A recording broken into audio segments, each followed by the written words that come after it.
Hello everybody, how y'all keeping? I hope you're all keeping well. It's been a while since I made a video. I've actually been incredibly busy. I've been doing a lot. I've been traveling around a bit. I've been having a lot of fun. I've been enjoying myself. And life is pretty good. I have some good news about the book. I managed to sign a book contract deal with a British publisher, and it's currently in the editing stage and finishing up the writing, and the book will it'll be published probably sometime in the new year, probably around February, March.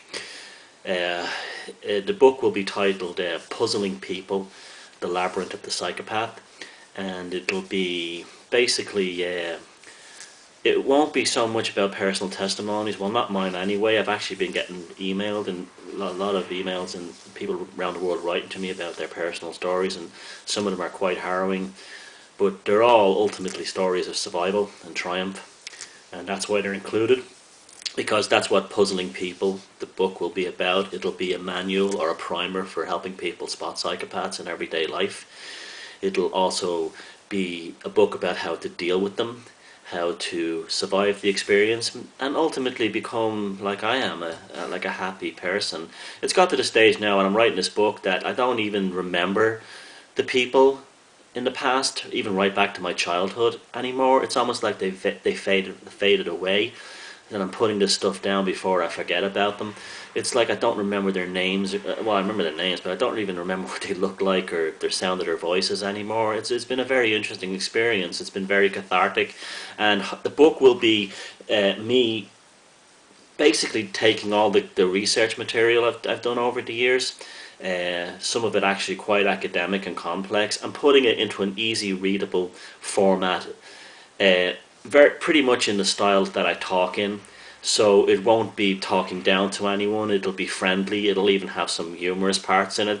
It won't be a poor me sob story book, because that's not what it's saying. It's aimed at getting people out of that stage, because that's an artificial stage, and I've seen I've seen the first drafts of the artwork and everything, and it looks fantastic. So I'm tremendously excited about it.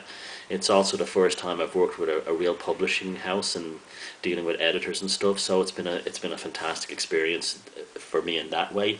I'm also very busy with my art career and stuff like that. So, and I'm having a lot of fun. So, life's pretty good, and I can't complain. I'm looking forward to the new year and everything. I've got all kinds of stuff lined up, particularly in my art business. So, happy days. Anyway, in the meantime, if you want a book to read on the subject, I'm on this another one. I finished this a few months ago, but I never got around to reviewing it. It's written by Donna Anderson, and it's called Love Fraud. She runs a site called Love Fraud, and it's basically a site that it does mainly aim at women, and that's okay. There are sites that are aimed at men, like menwhoareabused.com. But Love Fraud, even though it has men on it, and it's got like male psychologists who post articles there and stuff, it really is basically a site for women. It's just the way it's developed that way, and that's okay. Donna Anderson is a woman who lived in New Jersey in America, who married to a guy called James Montgomery, and it was the usual story. He wooed her. He was the perfect partner at first, and then, it goes the usual story. It goes into a crazy male world of like insanity and just absolute nuts.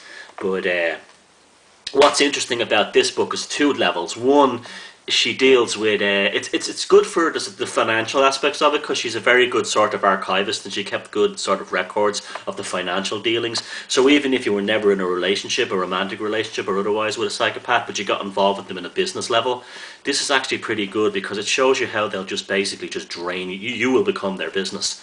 Your money will become their business. You saw one of my earlier on about grandiosity, about how they couldn't draw or write a blueprint if they tried, because they have no cognitive skills in technical terms. Well, there's a good stuff about that in here too.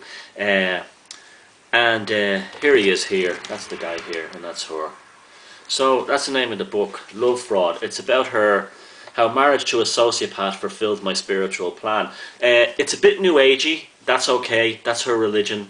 That's it. Whatever gets you through the dark night of the soul, good for her. Even though I'm actually a sort of a person interested very much in spirituality and the whole spiritual process, and I am very much a believer in that.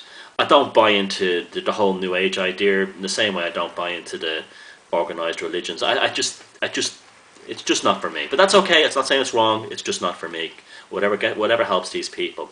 So anyway, that's the latest updates on me and a quick book review that I recommend. One more thing. Quite a few people have emailed me and they've asked me why I'm using the term psychopath as opposed to other terms that are commonly used, such as narcissistic, sociopath, and narcissist. Well, there's a reason for that. One of my other interests is etymology, and I'm very interested not so much in the linguistic sort of structure and meaning of words, but also the emotional impact and resonance of a term. And the reason why I use psychopath as this term to describe this pathology is because it's a word that you cannot water down in any way. The word psychopath carries a very, very negative resonance. It also carries a resonance that which implies not as slick and smooth as they like to think they are.